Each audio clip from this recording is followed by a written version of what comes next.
Hi, I'm Matt Bissonette, and this is the Extraordinary Everyday Leadership Podcast. I was talking with another leader the other day, and it came up in our conversation that they felt lonely at work. They work well with their team, they're making progress in their area, but they just felt lonely. I could totally relate to them. I felt that way too before.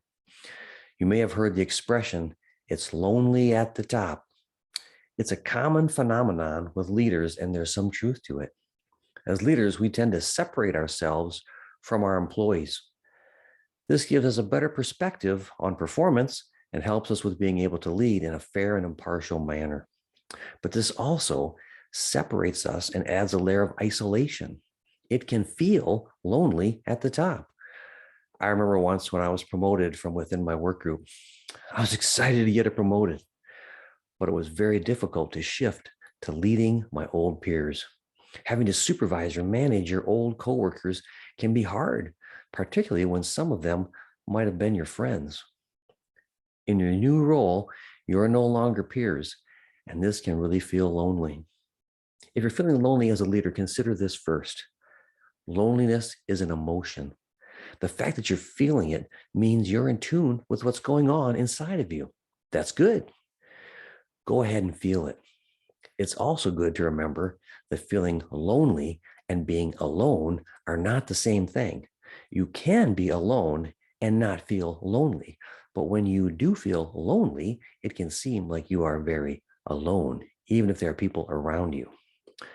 This is why building and maintaining relationships with other leaders is important. You may also have heard the saying, eagles gather.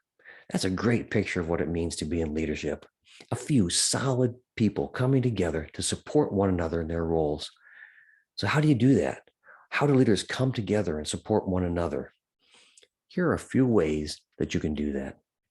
Number one, schedule a regular time to meet with your peers at work, weekly or monthly, just to check in. I've done this with my peers over the years, and it's great. Sometimes we talk about work, sometimes we just chat, but it's nice to have a safe place to be with others that understand what I'm going through or what the organization is going through. Number two, work on building relationships with people outside of work that have similar leadership roles as you. Spending time with other people like you, but on the outside of work, can really help you not feel alone. Leadership cuts across all work sectors, so there are people out there like you. Everyone feels it sometime or another. Getting together, regardless of where you work, can help combat that feeling of loneliness. Number three, rest in the stillness of being alone.